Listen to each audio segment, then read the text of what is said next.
I know only their names and powers. It isn't as if I've seen them with my own eyes. Ah, okay, I kinda get it. Basically, Sholtia has abandoned defense. Then Lord Aints brings out this axe blood-sucking meat devourer. Thanks, Cocytus. As you can see with blood-sucking meat devourer, he is off balance and won't be able to aim very well. But against Sholtia, who isn't defending anymore, that should be no problem.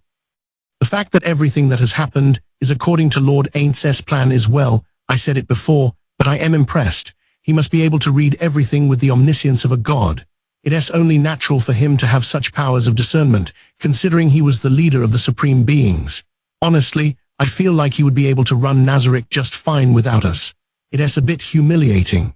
I am impressed by his extraordinary ability as a caster, no, as a warrior. But it can't be decided yet, can it? If it is a battle of HP, the odds are against Lord Aints. Albedo smiled in response. It was a smile that said she was convinced he would win. He'll be fine. How do you know that? He calls himself Aints Ul Gaun. He is our everyone's leader. He is the ever-lofty Supreme One. He has declared that he will win and staked it on his name. The respective HPs went down with each blow. Sholtia healed with every hit, but Aints was dealing so much damage that the healing was negligible. Meanwhile, the Pipette Lance was chipping away at Aints' health. The battle had shifted gears into something like a game of chicken. She took an armor-crushing axe blow, felt her bones breaking, flesh rending. But in exchange, she lunged with her lance, and could also feel his bones breaking due to the battering attribute she'd given it via skill. This feeling, maybe with this much HP left I can make it. She was glad there was still a path to victory left. If they kept exchanging blows like this, she could squeak by and win. Once they left defense behind, the fight devolved into just beating on each other. She didn't even think about who would fall first. Since this appalling back and forth had begun, she'd been anxious. But now a ray of hope crossed her face. It was because she was calmly calculating their HP loss in a corner of her mind. All the panic turned to joy. Ah ha ha ha ha. Her laughter spilled over as she attacked and took attacks. Ah ha ha ha, Lord Aints. It seems like you'll be the first to run out of HP. After all this, the basic gap in our health will end up deciding it. He threw a bucket of ice water on her idea with just one line. You think so? Hearing the voice of the tactician who made this such a hard battle, the one who been in control all along, she realized how foolish she was. There is no way that it'll happen. So how was she going to turn around this situation? She didn't know. A third party told her the answer. The allotted time is up, Momanga. A female voice. It was a girlish voice Sholtia had never heard before, but it made her think of the voice of a woman she knew. If she used that voice, that is probably what it would have sounded like. Hey, what do you think time is up for?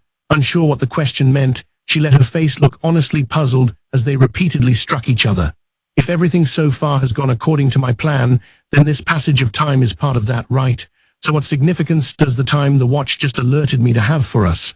The axe in Aints' hand disappeared, and a pure white shield appeared. It matched his armor, so he looked like a holy knight. It repelled the Pipette Lance with a hard sound. Why did he fortify his defenses now? It must have had something to do with the voice, but Sholtia didn't know the answer. His cold voice reached her mixed with the metallic clangs of the defense he'd switched to. It goes without saying I am settling this. Our duel is over. Why, Sholtia still had 25% of her health remaining, so how is anything settled? She wanted to scream, but the words wouldn't come out of her mouth. I couldn't defeat you with a single super tier spell while you had full health. So then wouldn't I get you to use up enough of your health so I could defeat you in one move? Your health went down quite a bit when we were beating on each other just now. Sholtia lost all semblance of composure and attacked, as if she wouldn't have to know the defeat that lay ahead if she could stop him from talking. It was such a flurry of attacks that there wasn't even a fraction of a second between clangs. It sounded like a hard rain. But Aints repelled them all so magnificently, it should have been impossible. He continued, with the leisure of someone convinced they wouldn't get wet even standing beneath a huge waterfall. My direct combat ability is lower, but my magic defense is higher. So you know what I am trying to say, right? Let us go, Sholtia. All you can do now is pray that my calculations were off. There was Sholtia, attacking again and again knowing defeat was coming. Although her features had grown warped, he never found her ugly. Facing her, he prepared to make his final gamble. Although he talked big to Sholtia, things were actually guaranteed. Super tier spells were more like skills. They didn't use MP, but since they were treated as magic, he couldn't cast one while turned into a warrior. If he cancelled the magic that made him a warrior, he'd be unable to equip the shield and armor. They'd fall to the ground. He had no chance of blocking any attack Sholtia might unleash at that time. If she added skills to it, he might not have enough strength to finish things with super tier magic afterward. That would mean defeat, but there was no other path to victory. Ainz watched for his moment. First, he had to cancel the magic turning him into a warrior. Then he had to use the cash store item in his hand. He chuckled. He never used this many paid items in Yggdrasil PvP. This was the difference between reality and a game. It was a battle that had to be won, not just for fun. Here's my chance. He repelled Sholtia's huge swing with his friend's old shield. Power filled his eyes. He cancelled the warrior spell and cast the super magic. The same magic circles as before activated around him. He was about to break a small cash store item shaped like a little hourglass when he hesitated for a moment. He felt guilty for killing an NPC his friend had so passionately created. That was a fatal error. Sholtia didn't let the chance go by. She spotted the item in Ainz's hand immediately. She aimed her powered-up pipette lance at his arm, as if to say, "Oh no, you don't." There was no way he could escape that blow, since he cancelled his warrior magic.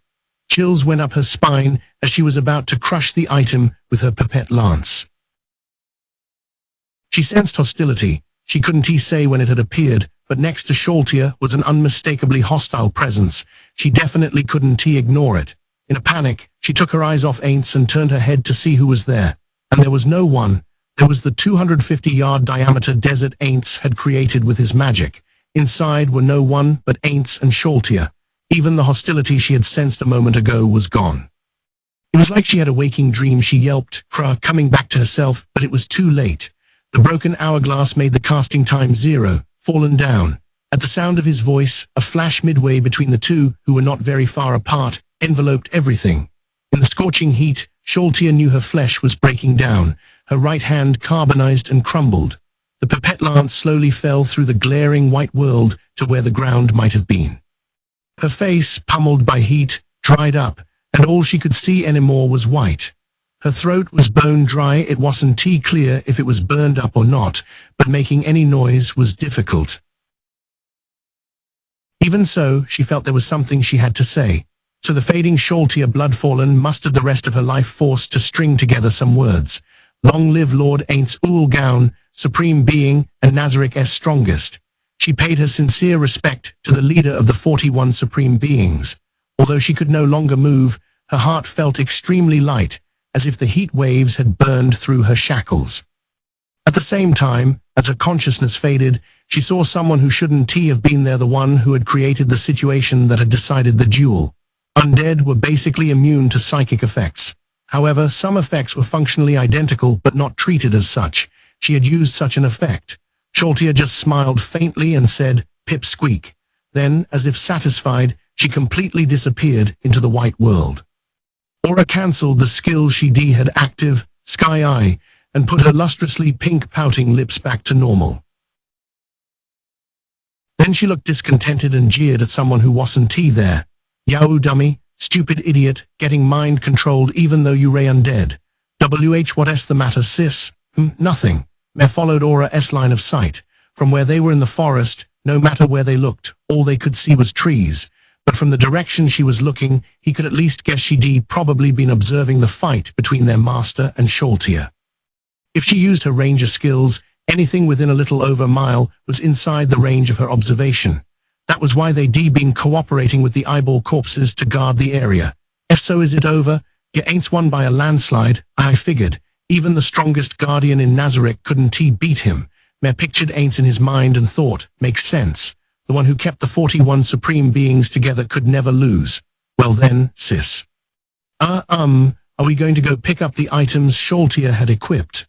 Aura remembered the view she had before she cancelled the skill.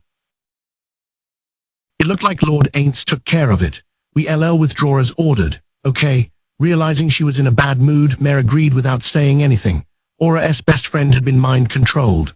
On top of that, she turned her sword on the master they were all supposed to love and loyally obey. It made perfect sense she'd be killed, but it still strung. As he expected, when he opened the list of names in the throne room, the place where Sholtia's had been was blank. Now Sholtia's death was official, and step one of the plan was complete. Pain shot through Aintz's heart.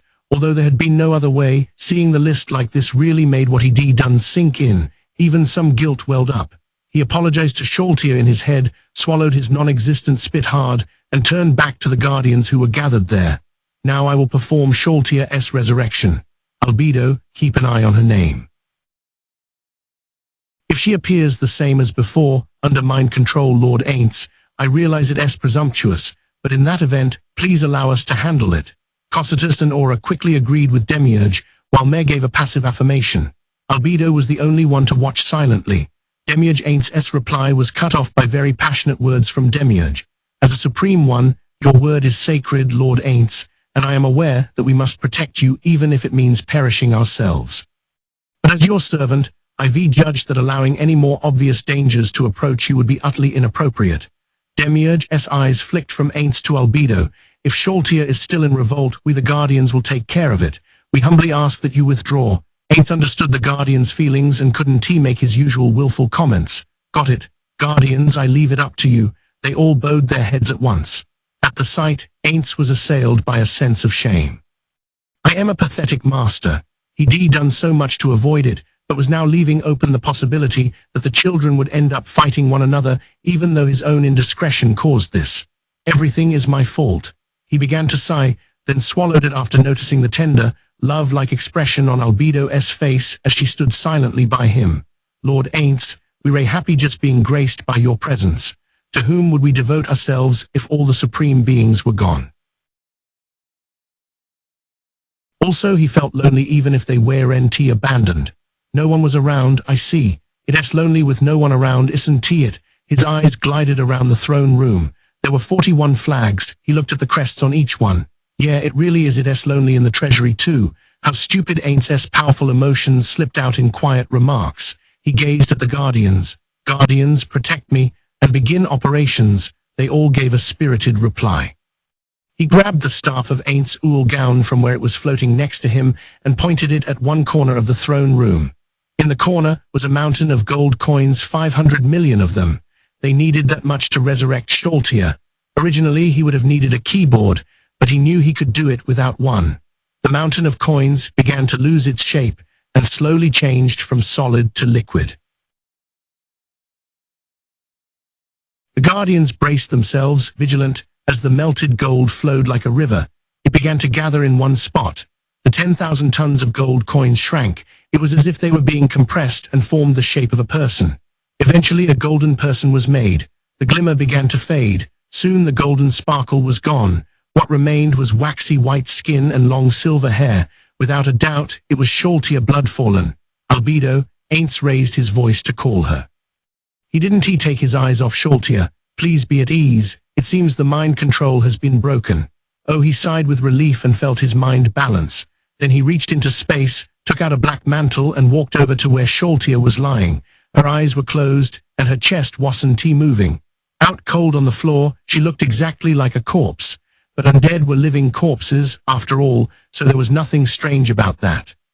Strange, he'd already noticed her chest was so flat, it could easily be mistaken for a boy's. From there his eyes began to wander, trying to find a place to land. She had just been resurrected, and wasn't wearing any clothes, so he didn't know where to look.